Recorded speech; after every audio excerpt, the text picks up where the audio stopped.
Hey, everybody. It's your girl, Miss Trina. Really a chat with Trina, but I made a decision that part of what I wanted to do for this upcoming election, I wanted to do something special. I'll get out on the streets with signs and stuff, but I wanted to do something extra, like having people come on, talk about their views, and let's just see what are also to inform as well. And so I'm calling it Super Tuesday Talk with Chat with Trina. And I'm planning to have guests from the community on my side, but also not someone that may not agree with me. And tonight, I'm really actually excited about my guest. His name is Iman. Am I right? Edwards. Edwards. You I got met him through. I was connected to him through my friend Terry Poole, who thought he'd be great for this episode. I'm a little scared, Mr. Iman. why? I'm a nice man. I know you are. But guys, I want to introduce y'all to Mr. Iman Edwards. And Thank Iman you. considers himself an independent, which I've heard a lot of that now. But he does support the Agenda 47, and he does plan to vote for Donald Trump, which everybody has a right to their own opinion and their own vote. Now, I must say this, no offense to you, Mr. Iman. Mhm. Any of my shows, whether they agree with me or not, they're not always the thoughts of me and my show. Okay, so I want to make sure I say Okay. that disclaimer. But we Okay. have to be open to everybody's thoughts, everybody's opinions, Absolutely. and for me, Iman, I would like to know the other side. To be honest with you, I would like to know what your thoughts are. So this is going to be kind of cool to do. So we're gonna get started. You ready? I am. I am. Okay. So Yes. first, just tell us about you, who you are, where you come from. Okay. I'm a native New Orleanian, born and raised in the city of New Orleans, but spent most of my adult life in Houston. So I really call Houston home. Did 1 year of high school here at Adobe High School. I've been in Okay. ministry since 1995. I pastored a church on Southwest Houston off of Fondren and Creek Bend for about 16 years. And now Oh uh, wow. an insurance agent, but also been a part of Christians United for Israel with Pastor John Hagee since 2010. So that's a little bit about me. Married and 4 boys, 2 girls, and so that's Oh me. wow, nice big family. Yeah. I did look on your I looked on your one of your pages and I saw that you do insurance. So at the end of the Yes. show, I want to give you the at the end of the show, I want to give you the opportunity just to mention and throw that out there if you don't Okay. mind. Thank you. Mhm. Make sure that this is it's on your insurance. Okay.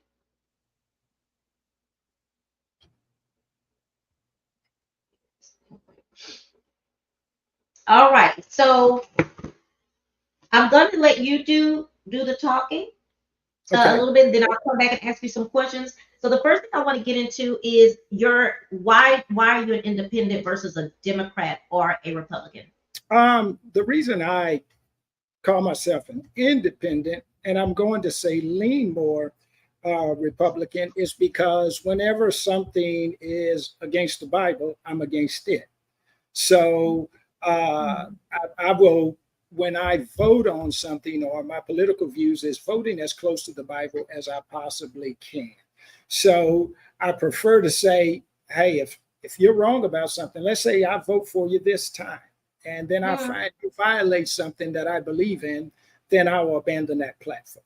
So that's the reason I like to describe myself as an independent, so that I'm not personally or my morals attached to that particular individual. My thought is when I vote platform and policy.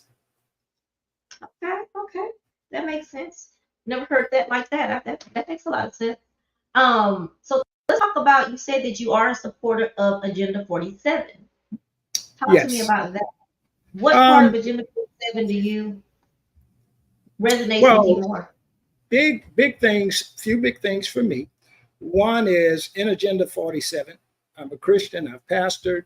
I am concerned with the especially the transgender movement, Mm, especially with kids. mm, When the Biden legislation with Title IX, things of that nature, men and women's sports, men and women's bathrooms, which I think is a violation against men. And here's why. If my wife went into the bathroom and a man was going in the bathroom dressed like a woman, there's going to be problems, right? And so those are huge issues. Or if it was my mother, or if it was my daughter, those are huge issues for me. People get to choose what they want to do, but I think that especially on Agenda 47, President Trump says that we're going to only recognize 2 genders in America. That's one at the top of my list, as well as the mutilating of children. They are actually doing operations on children, cutting off their genitals, cutting off their breasts, things of that nature. That's a huge concern for me, and that's not something that I would ever support on the other side. You said mutilation, so you consider that mutilation? Yes. Yes, you're castrating a young child. In one case, I watched a case where a young lady, they cut off her breast. Then she changed her mind. She was about 14 years old. She changed her mind. She didn't want to be a man. And one of the things that she was weeping about was that she'll never get to breastfeed her children. She'll never be able to do things like that. So yes, I definitely view it as mutilation. Now, an adult doing what an adult wants to do, that's up to them. I still think it's mutilation, but you did it to yourself. Okay. So that was going to be my next question. So do you believe, are you more agreeable if it is an adult doing those changes on themselves? Your statement is saying that. I'm agreeing to you could cut off whatever you want. What I don't agree with is that a man will ever be a woman or a woman will ever be a man. Okay. But your main concern though is children who are underage are under the age of making a sound decision. Absolutely. To do that. Absolutely. Okay. That's huge for me. Also, but also the redefining of genders. A man can't be a woman. Just to give you an example, the swimmer. I'm going to call him William Thomas because I don't want to call him a woman. Okay. All right. That man swam against women, broke all the records. As soon as he came in, he was a middle of the road man, but he went in the dressing room, and still, if I can say this, I want to make sure that he said a penis. And so he was in the dressing room with those young ladies, and I think it's not fair. If I had a daughter who was an excellent swimmer, I definitely wouldn't want her to have to compete against that man. I want her to compete against women, and then I don't trust it as well. That's a man in the room with women, and I think it's a violation to both men and women because I would want to protect my wife, daughter, mom, cousin, whoever. Okay, I'm just asking. So yeah, absolutely. And I definitely I hear what you're saying, but you don't think that because they think or they feel or they're acting as a woman that they wouldn't be in danger, that your wife or whatever would not be in danger? Oh, absolutely. I think a lot of times, because we live in a world where people, just to give you an example, if I was in school as a boy in my BC days, and when I say my BC days, that's my before Christ. Before Christ. And I knew that I could manipulate a system to go into the girls' bathroom, I was going to do it. And most men would tell you that. Matter of fact, boys were trying to sneak in the girls' bathroom anyway. So Anyway.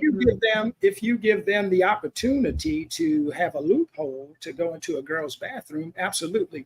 And one of the things that I would tell church members, things like that, I don't consider myself a large man, but into my 40s, my 50s, I could bench press up to 300 pounds. If I'm in the bathroom with a woman and I decide to do her harm, she's in trouble. And so that is something that's huge. And I told fathers, and most fathers don't want a man in the bathroom Mhm. with their daughters, their Mhm. wives, things of that nature. So that's huge for me. Okay. Okay. Um, I was going to ask you another question. So the question I'm sure you get a lot, Mhm, something close to this, like as an African American man, mhm. what specific aspects of Donald Trump's policies or leadership resonate with you? Um, Definitely, as a man, I like you to tell it like it is. In my opinion, and I told this to a friend of mine, I think we've made a lot of men into simps, and men are not in place. So I I focus on, and I tell this to my kids. I say, listen to what a person said rather than their tone. So, for example, if working in Houston, okay, I'm an insurance agent. And I went to, and I tried, my clients are middle to low income. And I went to an apartment complex that it was low income, but it used to be a lot of black housing. And when I went to knock these doors, so this day I was knocking random doors. 8 out of 10 doors were Hispanic. I'm going to say 7 out of those 10 doors didn't even speak English. So really the black community is being affected big time because even now, even as an insurance agent, if you can't speak Spanish, you're in trouble in Houston. Okay. Um, Also, mhm. and just one other example, I Yeah. took care of a guy in South Park, which is traditionally a black community. And the guy told me, he said, Mr. Edwards, I look up and down this neighborhood. I used to know everybody. I said, well, why didn't you know everybody anymore? He said, listen, the Hispanic community is coming in, and this is no longer a historic black community. So you're speaking of people coming in from Absolutely. across the border. Okay. Absolutely. So So, that's so, and so I wouldn't be offended by the word black jobs. I understand what he's saying. hmm So you didn't take it. You didn't take offense. You saw it as what it was. I saw it You as what saw it it in your mind as what, absolutely. and that is when you say what. If somebody says, "Well, what is a black job to you?" What are you saying? When I say a black job, all I think that When you is heard them say a black job, mhm, mhm, what is being taken from the traditional black community. Where what jobs would have been available in the traditional black community? For example, I listened to Donald Trump in 1999 before he was running for president, say to Jesse Jackson that 25% of his workers on the construction sites were black and minority workers, and he said nobody does a better job, and we're looking to push it even further. No one was offended at that time. So I feel like the media definitely pushes an agenda and pushes something or tries to tell us what to think or even what to be offended by. mm, okay, okay. Um, are there any elements of Agenda 47 that you disagree with? Um, I wouldn't say I disagree with. There are some that are not as important to me. Um, for example, what would be one that's not necessarily important to me?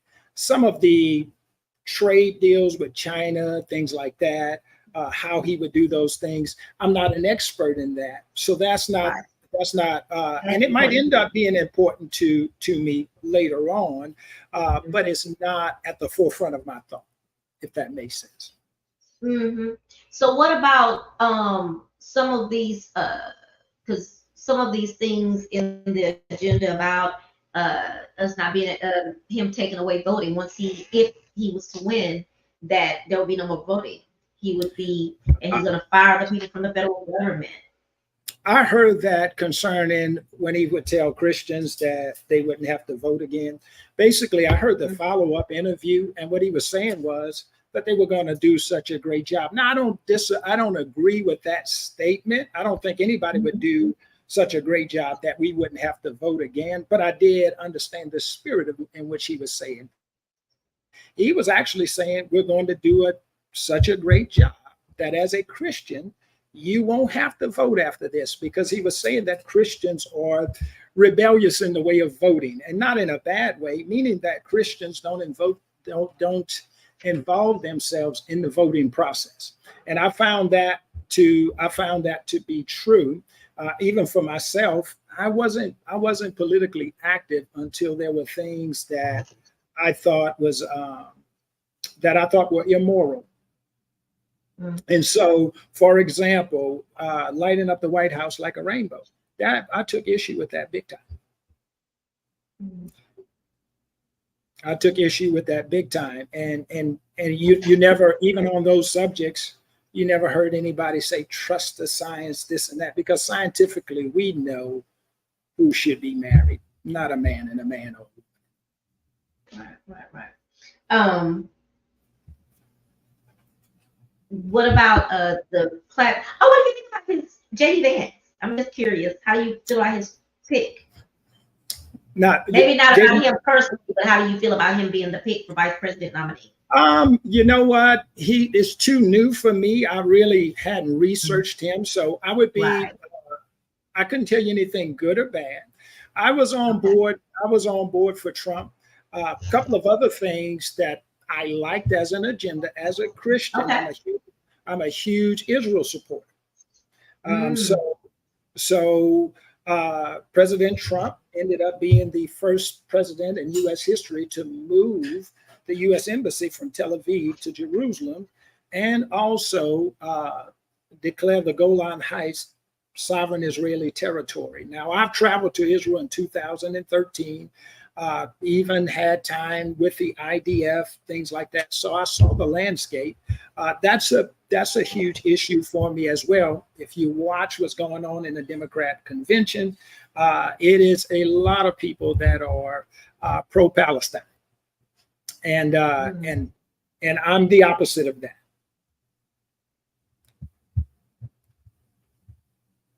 So you answered some of this a little bit, but I'm going to ask it in a different way too. So being that you do kind of support, you believe in some of Trump's platform, what do you think in there shows that he's going to actually do for the African American community? Well, that's what he will do for the African American community. Of course, anybody can make you a promise and break it. As far as the economic policies for the Black community, one thing I liked in his first term was the lowering of taxes. I think taxing corporations only make them go. They leave the country. And for example, I'll give you an example for me. I have a secretary, right?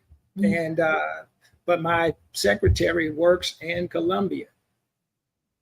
Now, the reason my secretary works in Colombia because it's cheaper to hire somebody in Colombia.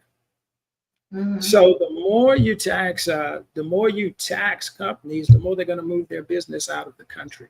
So, and I don't think of it in a necessarily say the Black community. I look at it for all Americans, that if you lower taxes, especially on corporations, those corporations come back to American soil, and then we have better jobs. The other thing that's huge for me as well is the pipelines. I don't believe in the Green New Deal. I also am not. I don't believe in global warming or global cooling. Tell me why don't you believe in global warming? I'm sorry. Tell me why don't you believe in global warming? Because I believe the Bible has a better scientific answer. After the global flood, God told Noah, while the earth remains, seed time and harvest, summer and winter, cold and heat shall not cease. I'm 50 years of age, and that's been accurate. Global warming was once called global cooling.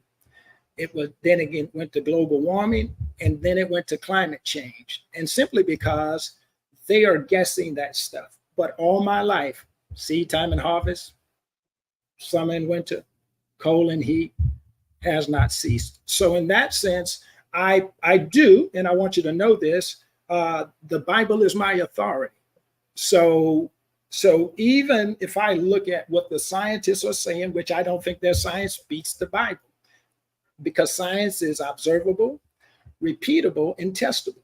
So between the two, the Bible never had to change its tune.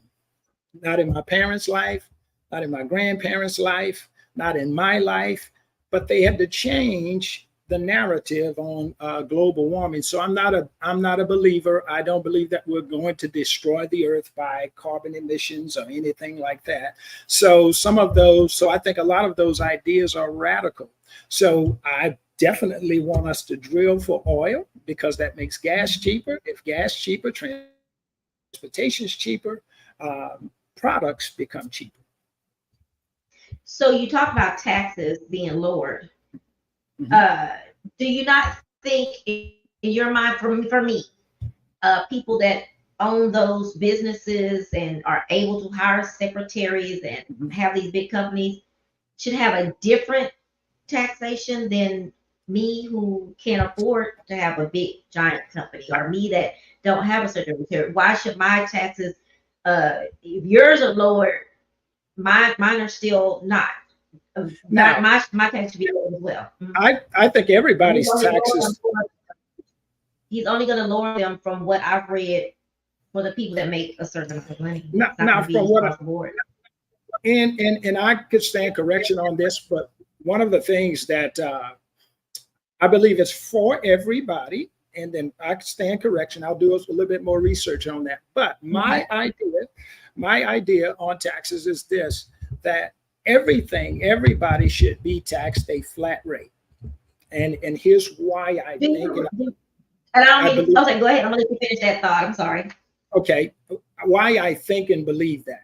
I think we should all be taxed at a flat rate, and we should balance the budget. The reason I believe that, because I think tithing is the most fair style of tax, because tithing in the church it's the same for everybody, but it's a unique system. It's merciful to the poor, and it's fair to the rich. And here's why: because if the person who has $10, for example, they're going to tithe $1. The person who has $100,000, they're going to tithe 10,000. So the rich still gives more, the poor still gives less, but we all give the same percentage. So that's my idea on taxes. But I don't think on that my idea is implemented anyway. So okay. I was going to ask if you said something that maybe I thought I was writing it down because I didn't write it down the right way, because you just answered that question. And I'm just curious, when did you start thinking? Have you always been more like on the Republican thought process? Have you always been? To be honest with you, no. I was really apolitical for a long time. It became moral things that became an issue for me. And I'll go back to a story that made me have to rethink, because I stayed out of it. But a few years ago, we had a family reunion, and I was on the board of our family reunion. It was going to be a big deal. But I shunned that responsibility because there were some of the older people at that time, my dad and stuff like that, and my aunts. Well, going back to it, it actually didn't work out. We had a lot of family turmoil. And the Lord spoke to me and said, you are the light of the world. That's why you were supposed to be there. So I feel like if I was there and I gave some godly counsel, things like that, and I didn't shun my responsibility, I could have given some better advice.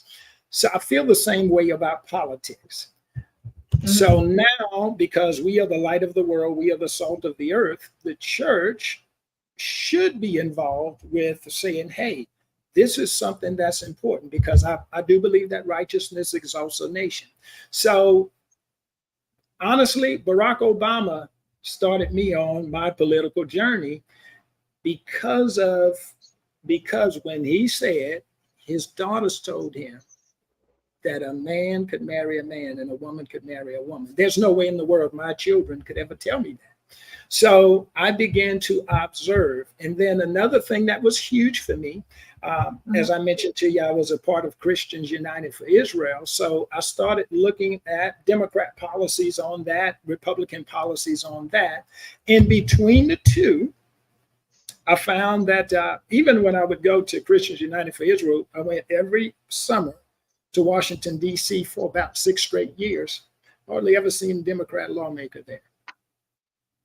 Bunch of Republican lawmakers. Hardly ever seen a Democrat lawmaker there at all.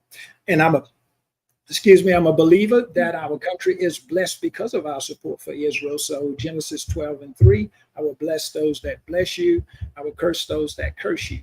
And so that was huge for me as well. So I'm going to say since, what was that, 2012, I really started getting into politics.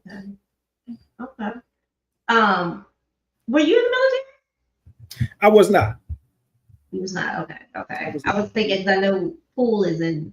Yes, actually, Terry Poole and I went to Bible college together. Got it. Okay. He actually, hello, Mr. Poole. I see him peek in.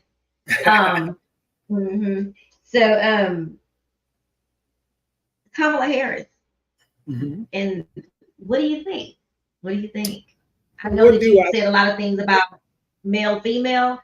How do you feel about having your first woman president? I'm a big proponent of male leadership. And it's also really not about a woman, male, female. I really couldn't care less if Kamala Harris was white, black, male, female. Kamala. Yeah, Kamala. Okay. Kamala. All right. I'll take that. Kamala. Okay. Let me get it right. All right. And forgive me, Kamala. It's not, that's fine. That's fine. I take that. I don't mind it because my name gets butchered. So let's just get it right. So Kamala. That's right. Okay. Here's my deal. I'm a policy man. I don't vote token. I don't care if you're black, white, Mexican, in between. If you push forth the policies that I think are moral and right, you have my vote. I'm not loyal. I told people this. When my family got angry with me concerning my stance on Barack Obama, and I told them, I said, if my father was in my house and told me that a man could marry a man, I'd put my father out. So I couldn't care less about Barack Obama. I don't care about those things. I care about morality. I care about what's right. I know Senator, and I'm gonna say Harris, so I don't butcher her name. I know. And no, she's not the senator. No. I'm talking about when she was a senator. When she was a senator. Okay. She performed the first same-sex marriage ceremony in the state of California. I know that she is for those radical gender policies. The Supreme Court just struck down Title IX, which she and President Biden both pushed that issue. That's a huge issue for me, and I look at that in a common sense way. I even challenge, and I'm gonna tell you, I get flack from a lot of friends, family, things like that. But I keep asking them, how can you expect good policy from people who don't know the difference between a man and a woman? I don't think you have sense. I think you're wacko and crazy. If you can't tell me, and I was embarrassed, I'm going to tell you, when we nominated the Supreme Court justice and they asked her to define what a woman was, and she couldn't do it. I was embarrassed. That for me, as far as Black people, that made all of us look stupid. It was an embarrassment. So those What policies are, about, you're speaking of, we talked about morals. So I'm Mhm, assuming that the abortion ban was something that you were in favor of as well. absolutely, absolutely, Okay. Okay. absolutely. Um, Because that's what, I believe abortion is murder. mm, no matter what the circumstance. Um, I wouldn't be an extreme on any circumstance because there's Mhm. maybe some medical issues that could save a life. All right. Mhm. However, um, outside of an extreme circumstance, I believe abortion is murder. So there's a person that has been abused by her father and Mhm. was pregnant. Uh-huh. Would that be a case that you think I always it would counter be? that. I counter that with this. What if I Mhm. found out today that I'm the product of my grandfather, my mom's Mhm. father? Should you kill Mhm. me? Should should I get the death sentence because my grandfather molested my mother if I found out today? I would say that's a little different, but I hear where you're coming from. I see what you're saying. I don't see it as any different because it's a life. Mhm. It's just the Mhm. the timing of the life. That's Gotcha. that's all. Um, Also, I have a son that was born 1 pound 3 ounces. Mhm. Okay, you could take the ring off of your finger and put on his thigh. Oh That was wow. that was a human life, and it definitely I was against abortion then, but definitely it affirmed for me that's a human. That's a he urinated, defecated. You had to change his diaper, all of those things, and we know he was in an incubator. He was still supposed to be in the womb. So I really thank God for Herman Hospital. They did a remarkable job. I was uh, flabbergasted at the things that they could do with such a human life. But he was supposed to still be in the womb. They would kill babies like that in the mother's womb. The only difference is where the child is. Okay. Um, Now we talked about this earlier. I pulled up a question from someone Okay. that says, how do you view, we talked about this a little bit, how do you view Donald Trump's tax policies under Agenda 47, particularly in terms of how they impact the middle class Americans and African American community? That's what I was trying to ask you earlier. I just didn't have it right. On that, I would definitely say that wouldn't be an area of expertise for me. So Mm-hmm. I couldn't give you a solid answer on that particular That's right fair. there. Uh, Mm-hmm. but I mean, I'll tell you this: for me, Mm-hmm. if it was Democrat or Republican, those huge moral issues take precedence for me. Mm-hmm. So if you had a worse tax policy and you had these moral things in place, you'd get my vote. Mm-hmm. So you're all about that part, the Christianity in it, the Absolutely. yeah. And I think that also brings about a blessing because Mm-hmm. we find ourselves obeying God. I think one of the things, and I'm of this opinion, Mm-hmm. since 1973, we've been, and I say this, we followed the black community, we followed white liberals in the killing of our babies. That was not a black idea. That came from Margaret Sanger. She was a Democrat, a racist. She was aligned with the Ku Klux Klan, and they had fake preachers pushing that agenda of abortion onto black people, and 80% of the abortion clinics were in the black community. I think Mm-hmm. because of being aligned with that, I think it's really hard for the blessings of God to flow into the community. We could correct all of those things because the beginning of wisdom is the fear of the Lord. So we can't betray God to be Democrat. So whenever my family would ask me about that, I can't believe you're conservative. I would say I'm a Christian. So you show me the person that's standing up for the Bible, and that's the person I'm going to stand with. Black, white, in between, I don't care. But I would turn on my family for righteousness. That's just what it And is. I'm just curious, in a funny way, are any of your Mhm. family members like y'all don't talk at all due to this? I love the view. Oh The show. yeah. Oh yeah. Okay. I family members that are angry, and I'm gonna tell you my big issue with it.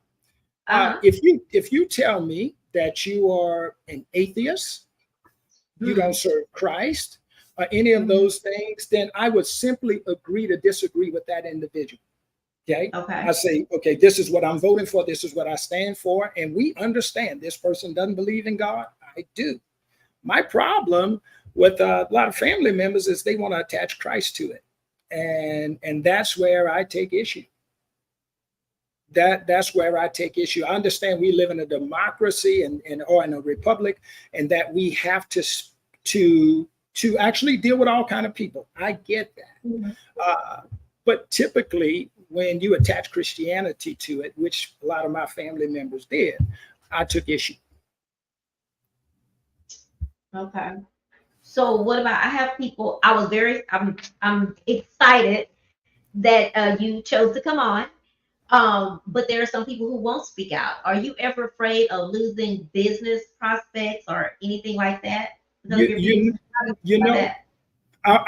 I'm gonna tell you. So I'm a New Orleans guy. Okay, Okay. so in my BC days, I was all the way a New Orleans guy, and I say this to people. I say back in the days, and I think you can affirm this with me. Back in the days, if you told a black man that you would turn out his son, that's fighting words. Right now, I don't operate like that now, but there's Mhm. children on the line. And Mhm. so I don't care at this point because I care about children. I care about children in the womb. I care about them out of the womb. So if somebody's teaching these children, a boy, that you could be a girl, you're doing these surgeries on children, that's a fight that I'll lose anything for. At this point, I don't care. Okay. Um, yeah, okay, that makes sense. So that's sad though, because what I was thinking about is I watched The View. I love The View. I watched The Okay. View, and the young lady who's the kind of the Republican of the show, she was saying several of her family members um, are not friends with her anymore because of her, some of the beliefs that she doesn't believe in when it comes to Donald Trump. Mhm. Um, so at the end of the day, as we kind of wind down, what else would you like to tell us about you, your beliefs when it comes to politics, and just what do you think about this election coming up? Um, I can't tell you how this election is going to turn out. I can only tell you, the way I would vote. I would vote for Donald Trump, but I can't tell you how it would turn out. The thing that I would like to leave with anybody, and this has been my saying lately, whatever God Mhm. tells you is evil is evil. What do I mean by that? If God tells you something is wrong in his word, I don't care how pretty it looks, take that to the bank. Later on, you'll find out, hey, God was right. Like probably many of us have found out, you know what, I should have listened to God in the first place. I think on issues like that, if God says something destroyed nations, things like that, we have to take a look at that and make sure that, above all, that we lean on God. That would be that would be my parting statement. Parting statement. Let me ask you this real quick about church, your church members. So how do they Mhm. feel about your view? Or do you mix it? Do you talk about it at church? Absolutely. Now, right now, I'm not pastoring because Oh, I'm that's working. right. I'm with my insurance company, but Mhm. I'm sure there's some that disagree with me. But They I'm as always see the picture, though, right? I'm yeah, just yeah. teasing. There's some, and I get it. One of the things that I'm big about, and one of the reasons I came on the show with you, is Mhm. I don't believe that if a preacher cannot allow people to challenge them to Mhm. to even have the freedom of thought to say, listen, I agree with you. Because sometimes I'm known to tell people, keep living. You might not agree with me today, keep living. But you have the right to challenge me. I'm big on that. I'm big on freedom of speech, things like that. I don't have to like. That's why I said I don't listen to how a person says something. I listen to what you said. So if you told me right now you disagreed with everything I said, that's okay. I would just say, keep living.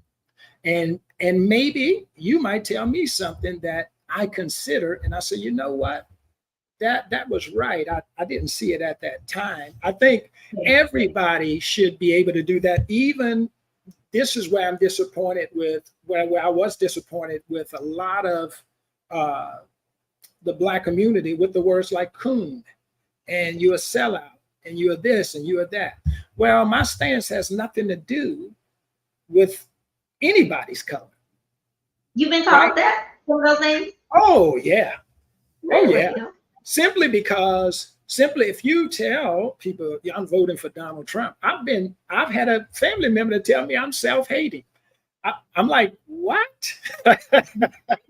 Like, how does standing up for the lives of the unborn, standing against a transgender movement, which I think is really a depopulation agenda? I really do. Because it's affected Black people more than anybody. And I'm concerned with all people. But I laughed at it. I'm like, how in the world is that, excuse me, self-hating? What did I say that would insinuate that I hate myself? I'm having a logical conversation about why I see things the way that I do see them. And I always tell people, I at least can give you a logical explanation of why I stand where I stand. Yeah. I must say, you know, me and you don't, we're not on the same side of the board, but it's okay. But what I will say that I've never heard before, so when you say that, people that are willing to hear what you say, I had never heard of why people take their stance on like some things. And you said that tonight, that was something, because I always kind of want to have someone with the opposite belief than me, just to hear like why, like why. You said that, and I had never heard that before. You know, Trina, that was something I felt like the Holy Spirit spoke to me maybe about a week ago, and I told my wife. And it was a scripture that I knew, but it just never sat with me or stuck out. I knew it. And it was this: the companion of wise men will be yet wiser. All right. Give you an example. You're an educator, right? My father taught kindergarten for 30 plus years, but I never worked in education at all. I feel like I had the gift to teach. But if we got into a conversation about teaching, I'm going to listen to what you have to say, because I can take something from you, and you know what it's like to be in the classroom. You know what it's like to deal with the administration, to deal with the kids. I don't know any of those things, so you won't get me to argue with you about what you see in the classroom. I may have my ideas, but definitely I would lean more to you in that conversation. Okay. You know, people would say, and I mentioned this weekend about we had now what people didn't know is that I always wanted this kind of conversation. It's just to hear, so I could ask some of those questions. Some I didn't have to ask because you answered them with it in your answers, but I did have people that asked, well, why would you have that? Because I was my co-host who's on. We have a show together on Mondays, and him and we go back and forth like hard. I wasn't gonna do that to you. But we go hard back and forth on some of the things that we differ with, but that still doesn't take away our friendship. That still doesn't take away our love for each other and respect for each other. We might argue about it and go back and forth, but by the time we finish, we're back normal. You know? I have a good friend like that myself. I was talking to him yesterday, and the discussions get heated. Yeah. They get heated. However, at the end of the day, we laugh about it. I say, all right, man, I'm going to go have dinner with my wife, and I'll talk to you later. Yeah. But there are things that he said that later on, I say, you know, you said that. I didn't take it at the time. Now I see it. There's things that my wife told me that we laugh about. because uh, we joke about who's right all the time between my wife and I. But that's Of course. things that my wife gave me advice on, right? At the time, I didn't see it at all. And I was vehement against it. I was not going along with that at Mhm. all. And I'm the type of man Mhm. that if I feel like I'm right, I'm going to stand 10 toes down. But I later agree. on, I realized, hey, my wife was right. Now I'm not too big to say, you know what, you were right about that. I thought this way, and the reason I stood. And so my wife and I say this, that if ever we disagree, it always comes from a good place, because Yeah, absolutely. it's no ill intent. We One of us Mhm. just thought we were right at the Yeah, that's me. If I think of, now I'll tell you, I don't know this answer. I don't know. So let me look that up, whatever. But I'm gonna go all the way if I think I'm right. But I'm and you like you too. should. Sometimes I don't hear. Someone may say an idea, and I'm like, oh no, I don't agree with that. But then I go off of that, which is what I'm working on. 'Cause what I'm working on is not saying really quickly that I disagree. Sometimes I need to take some of that and go think, let me think about that for me. Because I come back and like, you know what? I thought about that some more. You are right. Something like that. And I think that's okay. And I wish It other is. people could have those kind of conversations and realize it's nothing personal, I guess. But we have a difference of opinions. We have a difference of thoughts of what we think about. But I do want to thank you for coming on, but I want to give you an opportunity now to tell us about your insurance company. I work with DMB Insurance Agency. We're off of Katy Freeway 15915, Katy Freeway Suite 445, Houston, Texas 77094.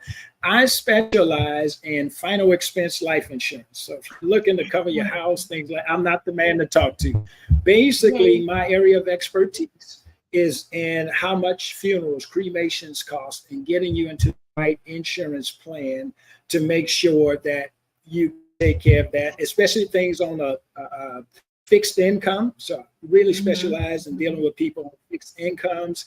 And we do plan whatever service it is, whether it's the funeral or cremation, so that family doesn't have to worry about that at a later time, using the funeral rule that was enacted by the federal government in 1984, where Mhm. really funeral homes are supposed to be transparent. And Mhm. so funerals don't cost as much as you might think. We buried my Right. mom last year, and the difference between two funeral homes in price was $5,000. And I thought about it and said, yes, $5,000. So, Wow. uh, and I thought about my mom. I know if she was living, she would say, "Look, I don't want a $5,000 going to the funeral home. That's for my children and grandchildren." So My that's what mom I too. yeah. Yeah. That's My what I mom that's always. what I do. I'm sorry. Also, I hire and I train and develop agents as well. So anybody looking for a job, we are looking to get agents licensed, and it's a great business to be in. Wow. You said that. I think about like old people would probably be like, "Don't spit that. Put me in a box and let me go." So my mama talks about cremation, so which is something that I don't like. I guess I'm probably like you when you talk about mutilation. I don't.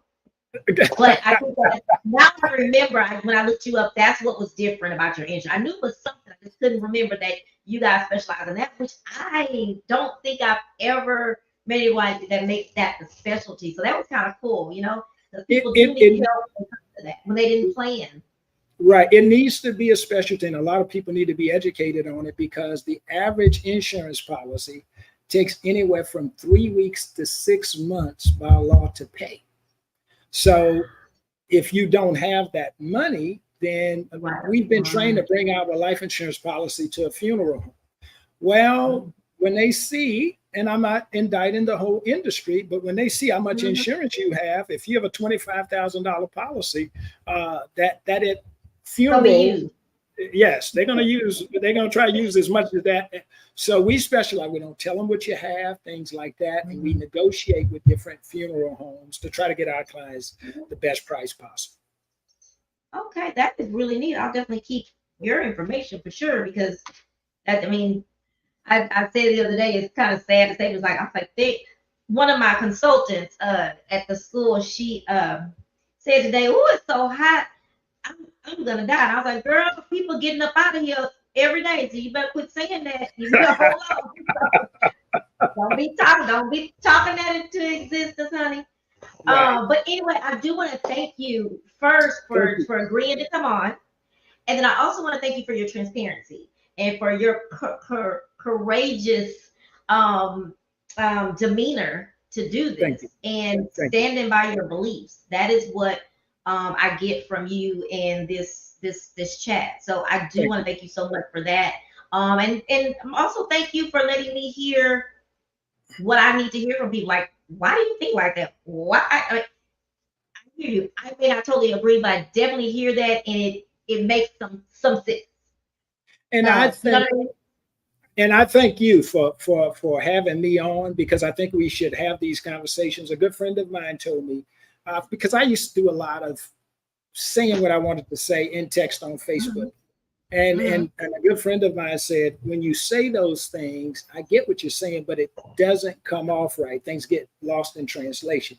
He said you Yeah. really need to start talking so people could hear where you're Mhm. coming from. So I Yeah. thank you for this platform, and it was a pleasant conversation, definitely. Yes, definitely. And I'll say that too, because I think about that because people can't hear your tone through just Correct. like text messages. People can't hear your tone to see your passion, if you will, for Right. babies, Right. unborn babies, Right. young ladies or young men who at 16, and I'm gonna be honest with you, me and Mr. Poole had it wasn't a full debate, but it was a little debate about that the other day because he doesn't believe in them being a young age doing that either. So Absolutely. I'll say that. So so that's kind of funny. But anyway, thank you so much You're for this. welcome. You enjoy, and I definitely appreciate you. You have a good evening, you and your family. All right. You as well. Blessings to everybody. Thank you.